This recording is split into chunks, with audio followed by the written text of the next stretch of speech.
Welcome to the SDA Housing Podcast, brought to you by NDIS Property Australia. Before starting this episode, we need to provide a general disclaimer. Information contained in this podcast is general in nature only. It does not take into account the objectives, financial situation, or needs of any particular person. You need to consider your financial situation and needs before making any decisions based on the information in this podcast. And you should consider seeking independent and professional advice for your personal circumstances. All right, let's begin. Hello everybody, my name is Min and I'm your co-host with Debbie from NDIS Property Australia, and you're listening to the SDA Housing Podcast. The show explains, highlights, guides and brings awareness about all things SDA in this ever-changing NDIS world. Ever-changing NDIS world. I emphasize those words again because today, Debbie, our topic is Cocoon. Oh boy. Cocoon SDA Care. Now, you may all recall, if you've been listening to our podcast, that about a year and 4 months ago, one of our guest speakers, Brad Fuller from Brighter Living, Australia, and myself, in early January 2024, go back to that podcast episode a long time ago, we published an episode in this podcast show called the SDA Wall of Shame. And we didn't mention any companies or any names, right? But a good chunk of the episode was about Cocoon. If you listen to it again, you'll hear us talking about this company, and Cocoon was one of them, and another one being NDISP, which has also been closed up now, which I won't talk about today. Two of those big names have gone under. Well, gone under, closed up, taken over, or suspended, whatever you want to call it, right? But, you may know from our show that we only talk about stuff that's public news. And Cocoon is all over the news. It is very public, that's for sure. The Australian, the Herald Sun, newspapers online, everybody is talking about this. Today, let's read these articles that are publicly online and go from there. So Debbie, before we start reading snippets of all these articles, and again, we know no one's guilty until proven in a court of law. Everyone's supposedly innocent. But Debbie, without reading anything, what's your first impression or your reaction to everything about this topic here that's all over the news? It's about time. Obviously, we have known many different snippets of how Cocoon have been operating in the SDA world, and knew for a long time now that the practices they were maintaining didn't seem to be particularly ethical or above board, put it that way. Case in point, we speak to a lot of investors. I spoke to one quite recently who was discussing our participant procurement service, and he had a property that he had rented to Cocoon SDA. And after about 12 months, Cocoon had done nothing but rented out on Airbnb because they couldn't find any SDA or NDIS participants. That's not certainly the crux of what's been coming out, but just simply the fact that they did that to an SDA property because they couldn't or wouldn't find participants, that just sounds pretty dodgy. True, but I think the history behind that is the Cocoon's offside sister companies run by Mr. Zaffar Khan built and sold and developed those properties to begin with. So this is a multi-leveled, layered money-making machine. Now, there's an old saying, conflict of interest in the NDIS here, right? But when you're the SIL provider and the SDA provider and the developer and the builder and the marketer, that's conflict beyond conflict. Mate, it's conflict on steroids. Yeah. And you know what? You can say, oh, but I wasn't the agent or the seller or the vendor or whatever. Mate, it's all Mr. Zaffar Khan, you are the puppet master. When you put in place your PA, your EA, executive assistants, your executives in the company of Cocoon or Horizon SolSolutions as executives of all these entities, and you say, oh, no, I'm not involved in it. Well, mate, you're the puppet master. You are the one putting all the strings, and they are the fall guy. All around you are fall guys. where they will go to jail and be fined for all the mess that you've created out there with Cocoon model. And you know what? We've come across so many people in the NDIS world who have met and spoken to and had potential dealers with the Cocoon people, and they're just dodgy as. That's all I can say, We've been watching Cocoon for the last 4 or 5 years now, and we've seen the slimy business dealing that they do all around Australia, right? Ex-staff, current staff, rental guarantees of $300,000 a year for a robot's house because you get 40% JV share split on the care provision funding, plus the old robot's SDA funding. Right? It's all rubbish, and then everyone sees through it all, but unfortunately, so many people, investors, innocently fall for the trap of Cocoon's wonderful marketing out there and promises, and all these little clauses inside the contracts to ensure that Cocoon doesn't pay any money at all to investors because the watermark level for income for SDA was not triggered. Therefore, Cocoon can use the house for SIL participants and just run as a SIL business, where the money is in the SIL care, the care provision of the houses. Because I've heard other providers say Cocoon has 14 houses side by side in one street in Logan, Brisbane, and they're all empty. And the same thing happened in Darwin as well, right? There's so many complaints about Cocoon. I mean, I remember, Debbie, a year and a half ago, you and I, we held an event in South Brisbane here with another provider, and I talked rubbish about Cocoon publicly in a room full of people, a closed room, and everybody was shocked of my view of Cocoon. And lo and behold, in the room was a Cocoon staff member. And everyone knew in the room, but I didn't. I was I was hammering Cocoon left, right, and center. And everyone's like, oh my God, does Min realize that Cocoon's in the room? And hell no, I did not know. But you know what? The truth is the truth. Why should I hide behind lies and fake news when, people who are scamming the NDIS, sorry, I apologize, innocent before proven guilty, rip off the whole system. And you know what? Read the news. $9.6 million in ATO debt. That's the first problem they have. Good luck getting out of that, Mr. Zaffar Khan, or all the executives who are involved in Cocoon. Good luck avoiding that debt. Number 2, the federal court. There's a court case right now, if not recently, it still is ongoing, of a lot of investors who are taking class action against Cocoon, SDA Care, the SDA provider or the entity involved with it, for all the promises of returns for the houses they've invested into. That's number 2. Number 3, the NDIA suspended their registration for the next 30 days. Suspension is just the next step to cancellation, I believe. There's that there. Number 4, the Cocoon organisations taking the NDIA to court, trying to sue them or get themselves in action to lift the payment delays, and they lost that. Cocoon lost that recent court case last week. Mate, Cocoon is all over the news. And you know what? I really feel sorry for the 478 participants in their care, right, who have been left without care a lot. Because you know why? Cocoon couldn't pay the staff. 2,500 staff members, and a lot of them haven't been paid wages for the last month or so, or 2 or 3 months. Yeah, they look at the door. And guess who's caring now for the participants, Debbie? Nobody. Yeah. So support coordinators rushing to get the participants out of the whole Cocoon mess, and the investors who are stuck under the SDA provider system of Cocoon SDA Care cannot get out because you know why? The current SDA provider must unenroll the house before a new SDA provider can step into and roll under the new thing. But guess what? There's no staff left. If there's no staff left, they're not going to unroll it. And secondly, why would Cocoon even bother unenrolling it?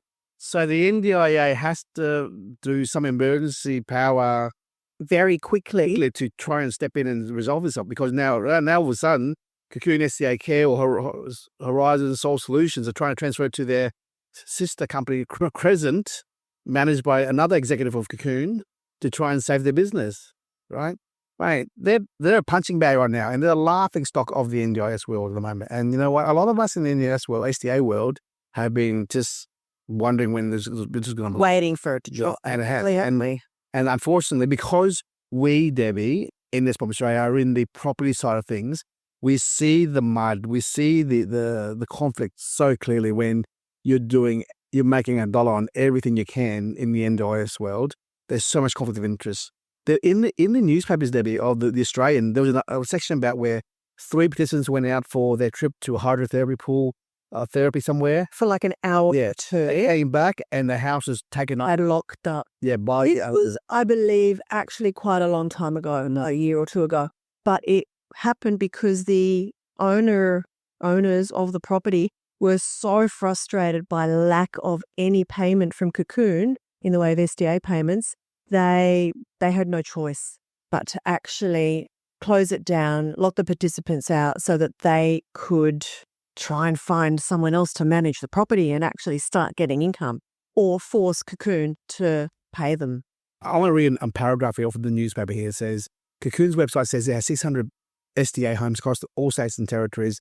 It comes after the NDIS provider, which is under federal investigation, and who has not paid some of its staff for weeks, also have left a swath of investors in the lurch, it's alleged. Some claim they have suffered significant losses after signing up to Cocoon SDA Care franchise packages.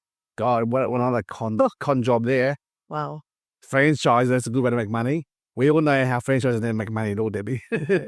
But sorry for the victims here. Franchise packages which promise a guaranteed fixed income of 80 to 130 grand a year as passive investors in SDA, designed for people with high support needs. Wow. I want to this is like an overview summary of the scandal. I just want to read this out. So just to basically summarize everything Min has already said. So Cocoon, SDA Care and NDIS providers at the centre of a major scandal involving allegations of financial misconduct and regulatory breaches. The company has been accused of wrongly claiming payments for services to deceased individuals, with reports stating it charged over $77,000 for services to 3 people who had died.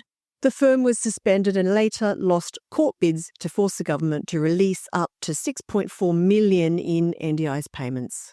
Investors in Cocoon SDA Care are facing significant losses as many NDIS-funded homes remain unoccupied, and support workers have gone unpaid, leaving some unable to pay their mortgages. The company also attracted controversy for spending $30,000 on a lunch with a prominent Brisbane politician. The former CEO, who I think was only a week in the job and got out as quick as she could, reportedly warned the NDIS watchdog about issues within the company. A year and a half ago from today. Yeah. And Bill Shorten and his office did nothing. Yep. So I might ask you a few questions, Min. Yeah. Obviously, we know what led Cocoon SDA Care to be suspended. Obviously, the NDIS or the NDIS watchdog knew for quite some time that there was stuff going on. But I guess what ultimately led them to the suspension? All complaints.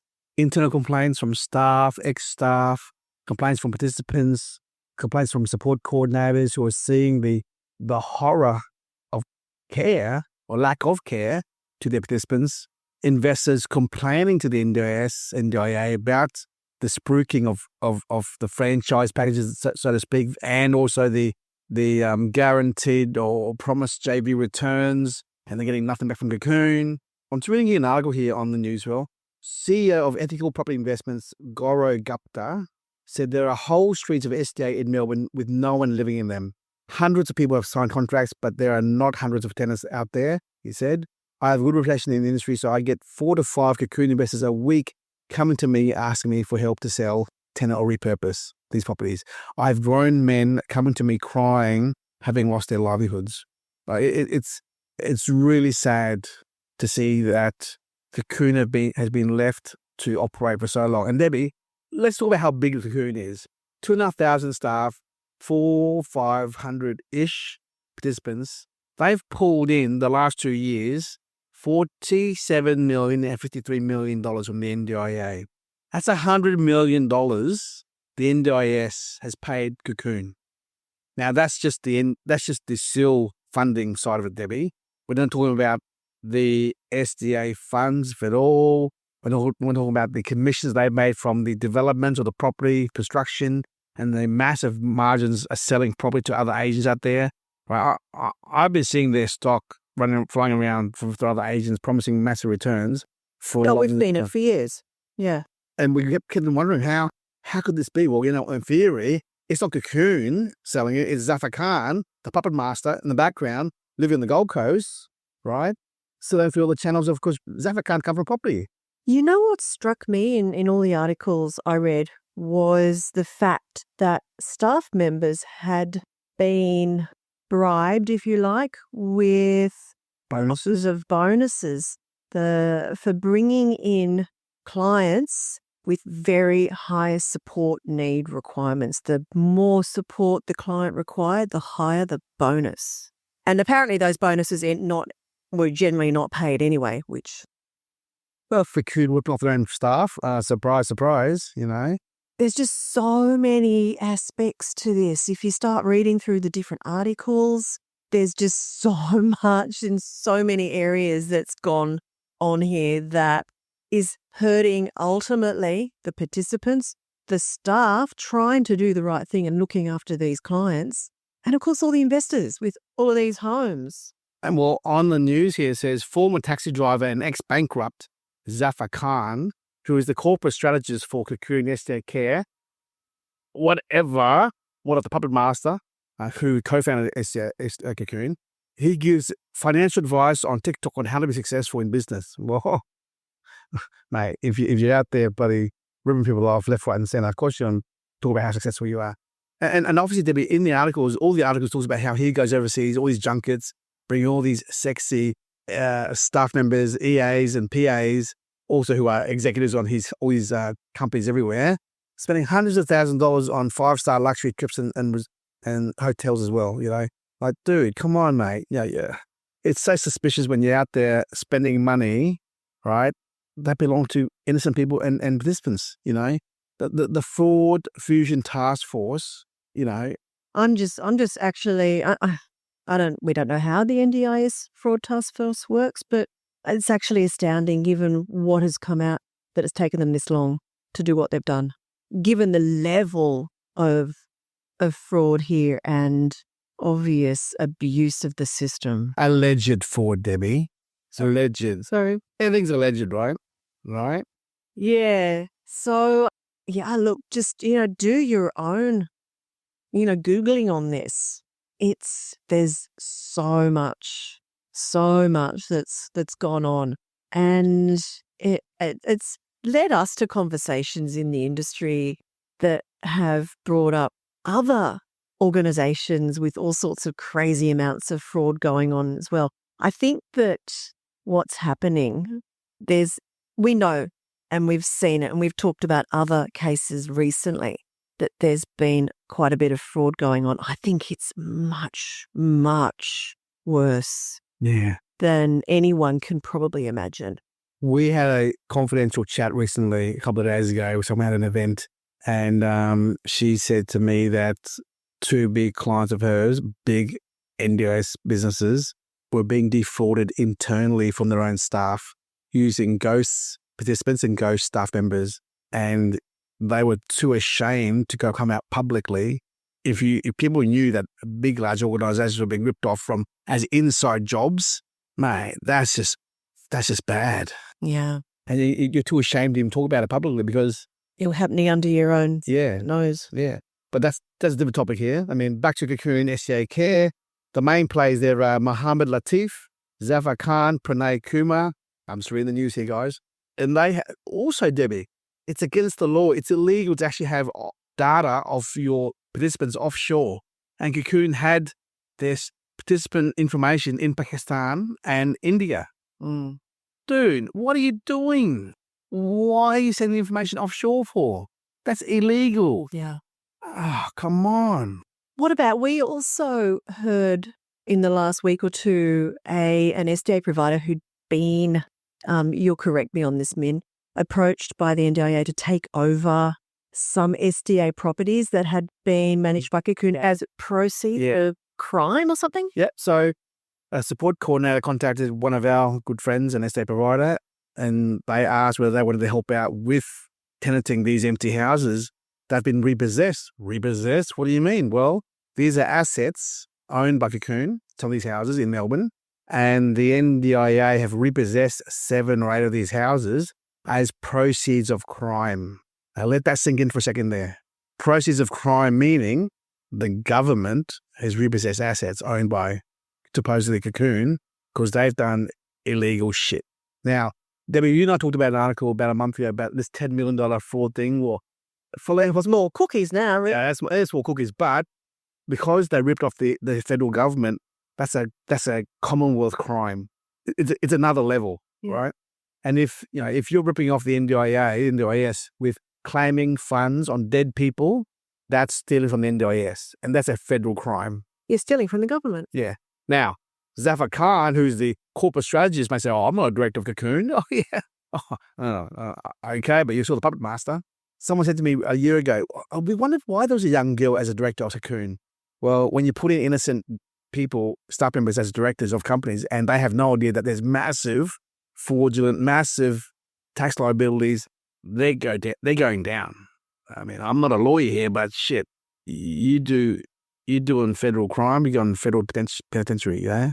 Jesus, this is really bad stuff, So SDA, Cocoon, SDA Care, Horizon SolSolutions, all these people here we talked about. Crescent, Respite Care. Jesus, Debbie, we know Respite. They will be milking Respite funding out of the participants as well. Yeah, Crescent Respite Care. So Crescent Disability Services. So the NDIA recently came out and said in the news to Cocoon, stop transferring participants from Cocoon SDA Care over to Crescent Disability Services, your related parties. Okay, so the NDIA task force are now going hard against Cocoon and their entities. But you know what? Back to participants, Debbie. If you were a family member of a participant, you'd be pulling participant family members out of that system right there. Oh, You would not be loading anyone inside Cocoon. So one of our staff members, Grace, spoke to a friend of hers who actually knows Zaffar Khan, and he said, "Oh no, it's just hearsay. Don't worry about it. It'll all be over soon. We'll be fine." well, I've just got something here that I wanted to read out. It's the reason that the NDIS Quality and Safeguards Commission suspended the organisation is because, in the broader context, there's misconduct, unsafe practices that have included inappropriate property management, unsafe renovations, and failures in service delivery. Yeah. Which finds it provides serious risks to the safety and well-being of NDIS participants, which can include issues such as abuse, neglect, financial exploitation, or failure to provide essential supports. So the NDIS has enough evidence against Cocoon of these things to suspend them. It's obviously they take it pretty seriously before they actually suspend an organisation. And it might be alleged at this point, but, come on, in reality. Yeah.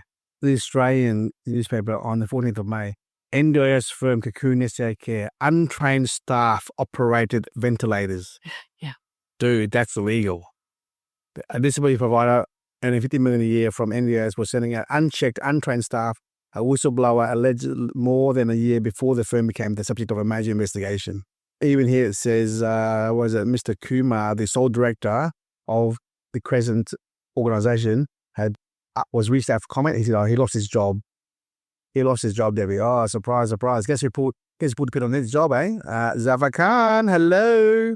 Mate, it's just so obvious what these guys are doing, Yeah. Dodgy as, And you know what? This is the end of, mate. I'm going to tell you right now, this is the end of Cocoon. It's finally happened, but, yes, I know. Innocent before proven guilty. Yes. But blood's in the water. We all smell the blood. And the carcass of what that used to be Cocoon as an entity, or Horizon SolSolutions, is now being picked apart by lawyers, providers, support coordinators, participants, families, investors, judges, and barristers. We're all pulling them apart. Yeah.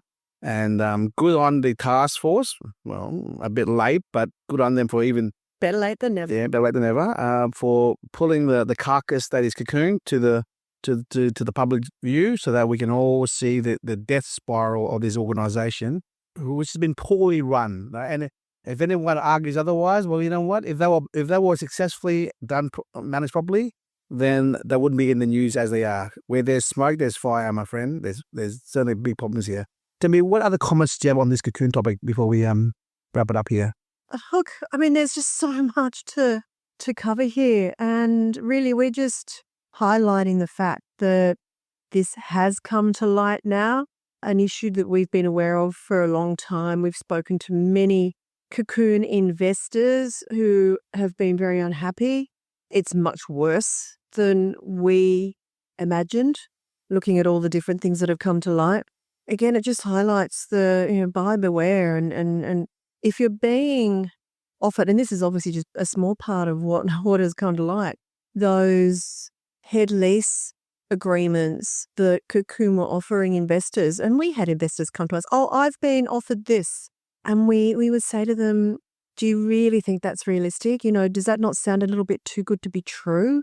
Get legal advice, get financial advice, because no one can support those kind of returns. Or if they are, it's incredibly dodgy and unethical for them to be able to provide that kind of a return on investment.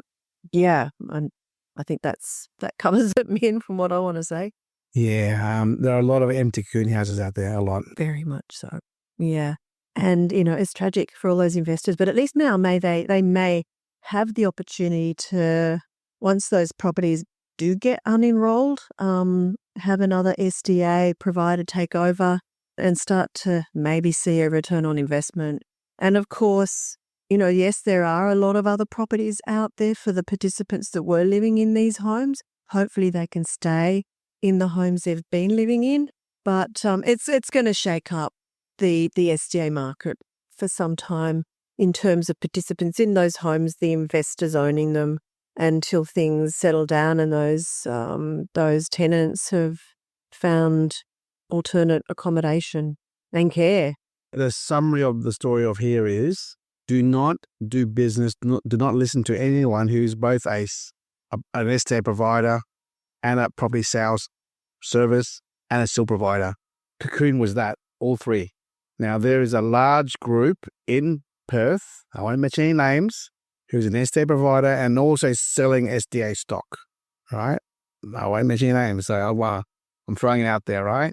Just be careful. Do not work with anyone who wears two hats. The separation, Debbie, let's talk just before we finish. The separation of Still an SDA. Yeah. This now explains why it's so important. Absolutely. So very in a nutshell, back in the NDIS review that came out late 2023, major recommendation was that SIL and SDA support provision should be separated, was mandated to be legally separated. So one organisation cannot provide both the property and the care. And this is a very good reason why that should not be allowed to happen. Now, that separation has not taken effect yet, but there's a lot of talk about it in the industry. It is imminent. It's going to happen. And that is so that people can't scam the system like this, because that's what... And look, there's a lot of providers out there that do provide both, and they do it well. They understand the two entities need to be run separately, checks and balances in place, but it allows some of the less ethical operators to milk the system. And Debbie, I was speaking to Tanya Gomez the other day at her event, and she said, a lot of her clients who are developers apply to be an SDA provider. And then she always says, well, now what's happened now? And she said they all have no idea what to do as an SDA provider because they're developers. Mm. And that's a different side of the story, yeah. Right. Yeah, look, Asmin... There's more to come. There's a lot more to come. We just touched 32 minutes on this topic here. Yeah, but look, as Min said right at the beginning, the ever-changing NDIS world is really proven to be very ever-changing in this last month. This Cocoon scandal will shake up big time the conflict of interest topic. An SDA provider, and all the complaints, because this is a huge mess for investors, for staff, the 2,500 staff who are, who were generally doing the right thing, most of them. Yeah. And the participants who now are in turmoil now, it's a mess. And thank God we were never associated, or every time the word Cocoon, and I'll be honest, whenever I had the word Cocoon in any conversations, I'd go fucking crazy. And people look at me going, man, what's wrong with you? you can tell. Like I'll get really angry when people fall victim, or are stupid enough to fall victim, who fall for the lure of greed and money because they believe Cocoon will pay them so much money for the investment. That's just, come on, guys. Use a bit of common sense. You should know better. And if you come to us for help, we can't help you because you're in quicksand here. You're sinking. You can't get out of it. Buyer beware. And if you invest, you have yourself to blame. You got no one else to blame but yourself. I mean, you can blame Cocoon all you want, or the agent who sold you the Cocoon product, but you are a growing person. You can suffer consequences as well because it's your decision here. I'm sure any good lawyer would have been able to pick apart the agreements. And unfortunately, Debbie, if Cocoon goes down, they go close up. Who do you sue next? There's no one to sue. So it's an unfortunate situation. It's a very unfortunate situation, Zero.